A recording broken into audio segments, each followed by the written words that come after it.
Abra sua Bíblia, por gentileza, lá no Evangelho de Cristo segundo escreveu João, capítulo 19.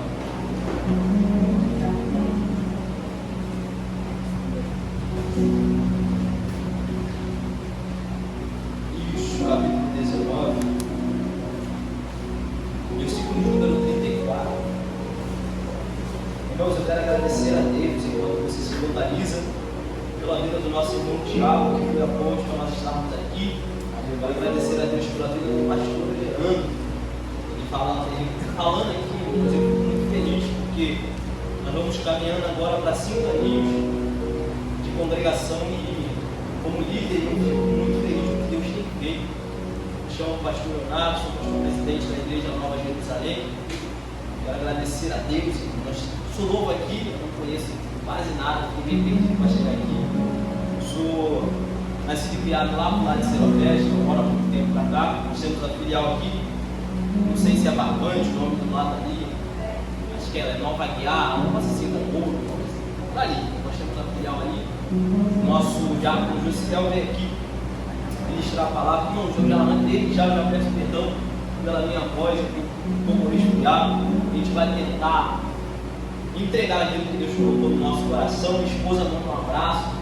Eu estou aqui, irmãos, de coração, estou me sentindo como se tivesse deixado algo em casa mesmo, algo muito difícil ministrar sem minha esposa. São anos, mais de 10 anos comigo.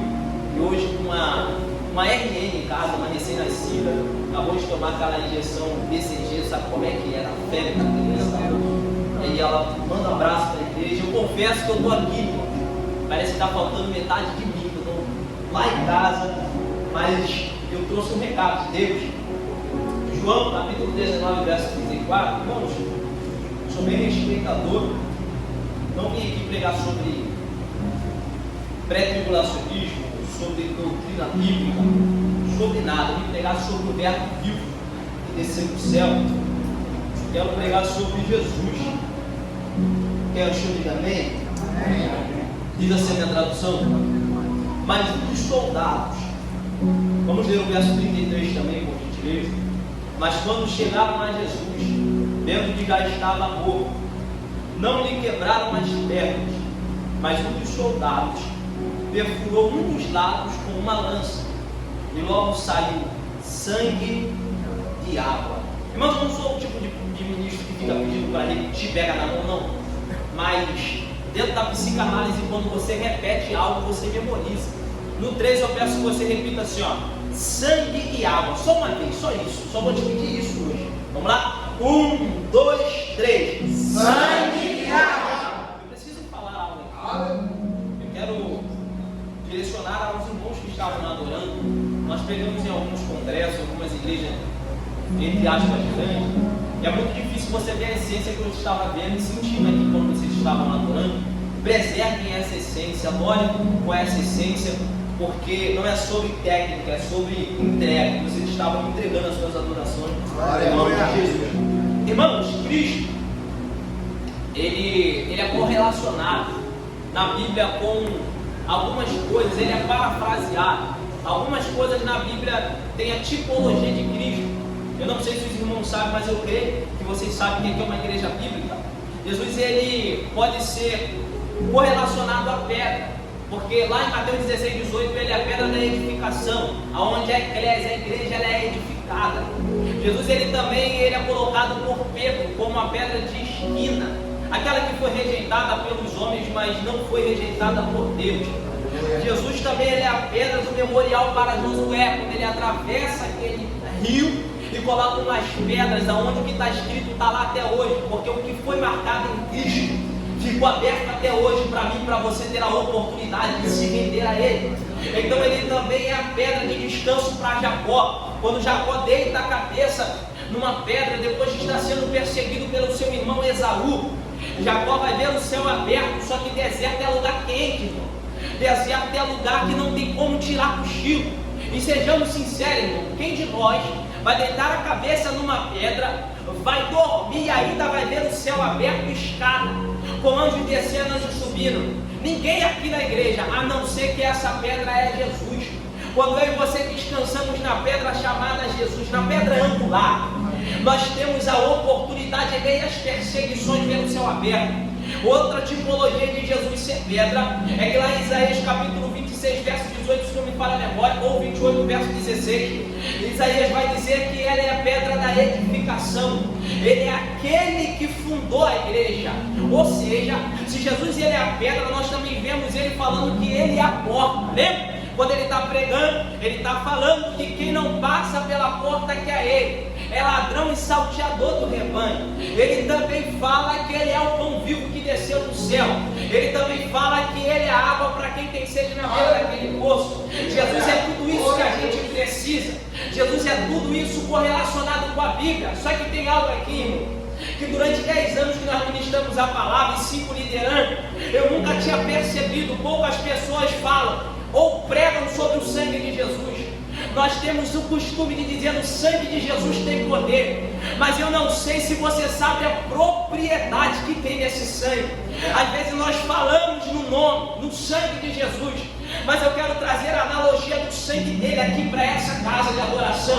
Tu pode esquecer o meu nome, tu pode esquecer minha fisionomia, mas grava isso: o sangue de Jesus ele é mais poderoso do que você imagina. Mas olha só, a Bíblia vai dizer que Jesus é tudo isso que eu mencionei correndo para ser fiel ao horário. Só que algumas religiões, não estou aqui para atacar nenhuma denominação religiosa, nós somos ensinados, ou você que veio de lá, ou você que não sabe, é que a vida, depois que a gente morre, ela torna com a gente. Eles acreditam que depois que a gente morre, a gente volta na mesma família, a gente volta até em animal, para poder pagar os pecados, para poder melhorar e evoluir espiritualmente. Eu não estou aqui atacando denominação religiosa nenhuma, só que eles acreditam que nós precisamos, até se necessário for, voltar para pagar o nosso pecado, a nossa limitação. Eles acreditam que nós precisamos nascer e renascer várias vezes para poder pagar o meu e o teu pecado. Mas sabe qual é a raiva do inferno? Não de religiões, do inferno é que um morreu e o sangue dele foi derramado para que eu e você não precisem voltar várias vezes. Irmão, sabe qual é a raiva do inimigo da nossa alma? É que um único homem celestial veio à terra para a gente não precisar ficar voltando para pagar pecado, mas ele sem nenhuma mancha, ele sem nenhuma mácula, ele assumiu a posição da cruz para derramar o sangue, que não tem nenhuma propriedade terrena, mas é propriedade celestial. Já te explico isso.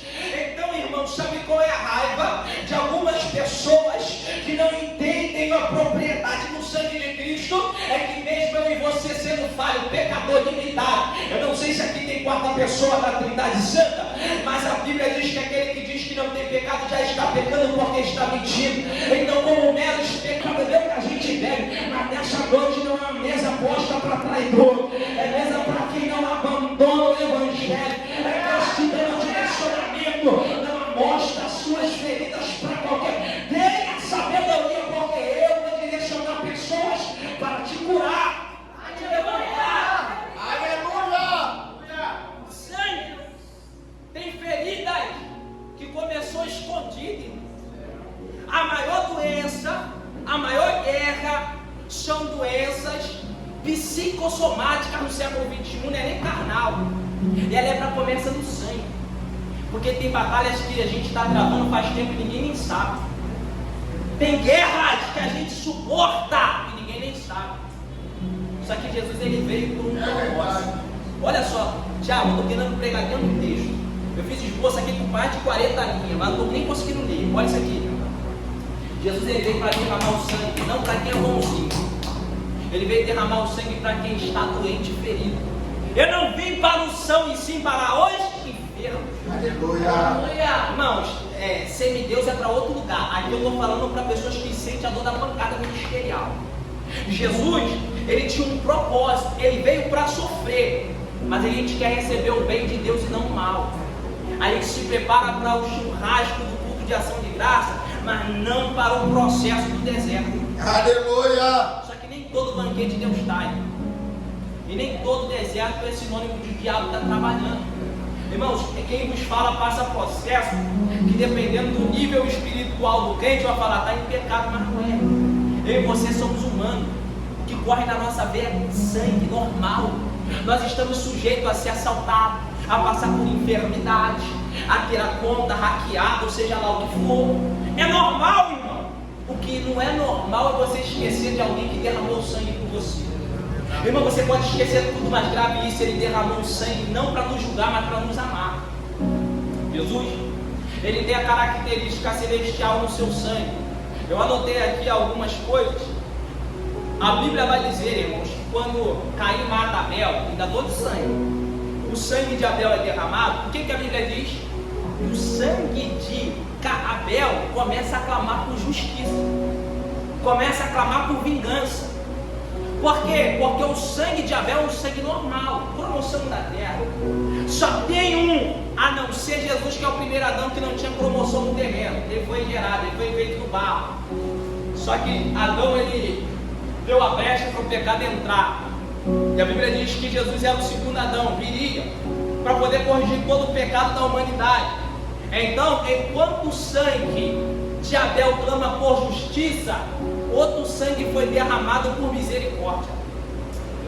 Enquanto um sangue foi derramado para julgamento, para aprisionamento da carne, porque Caim ficou aprisionado àquele rótulo de assassino, teve um que derramou o sangue para perdoar. Eu não estou fora da Bíblia. Quando ele está preso naquela madeira ensanguentada, ele fala assim: Deus manda fogo e mata quem me matou? Não. Deus manda fogo e crucifica quem me crucificou? Não. Pai, perdoa. Olha, eles não sabiam. Ai, irmão, vai apertar um pouquinho, mas tu vai entender. O evangelho não é sobre vingança e gladiação. O evangelho é sobre perdão. Eu sei que é difícil tu perdoar quem te apunhalou. Eu sei que é difícil você voltar a perdoar alguém que você já voltou a ajudar e te traiu novamente. Mas é sobre perdão. Se ele que tinha total autonomia para nos crucificar e nos perdoou, irmão, não estou falando besteira. Cada martelada que dava para o prego entrar no pulso, na palma da mão, sei lá qual é o teu ensinamento bíblico, no pé. Sabe o que acontecia?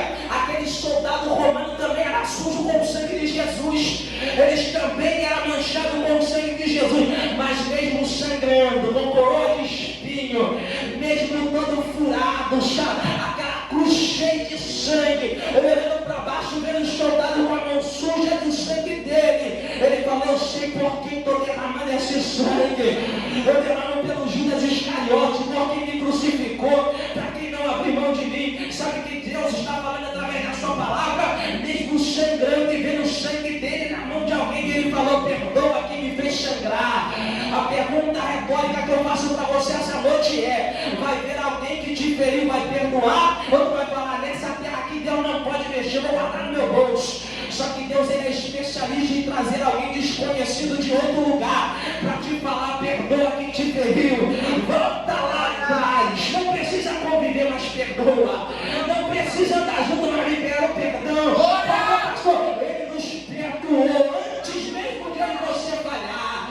Pastor Davi, eu fumei, eu xinguei, eu caí, eu errei. Não, antes de tu falhar, ele já pegou o pecado, pegou na madeira e falou: tá pago, joga na minha conta, joga no meu sangue, joga na minha mancha. Olha isso aqui, olha isso aqui. As donas de casa vão entender isso aqui. Tem aquela mesa, aquela toalha bem bonita. Eu vou pregar arroz e feijão, não vou falar palavra hebraico não. Por mais que a gente tenha conhecimento, é só arroz e feijão. Olha isso aqui. Você tem aquela toalha linda, irmão, na tua casa, irmã, que o teu marido vira e mexe suja de café. Aquela toalha que você tem esconde, sabe, na mesa. Você vai receber uma visita na sua casa. Aí o abençoado do seu marido vai derramar café, vai derramar suco de uva, e não dá tempo de tu lavar aquela toalha que tu tem ciúme daquela toalha. O que você vai fazer? Você vai botar um jarro em cima daquela mancha, você vai botar um pano, você vai botar algo em cima daquela mancha, porque você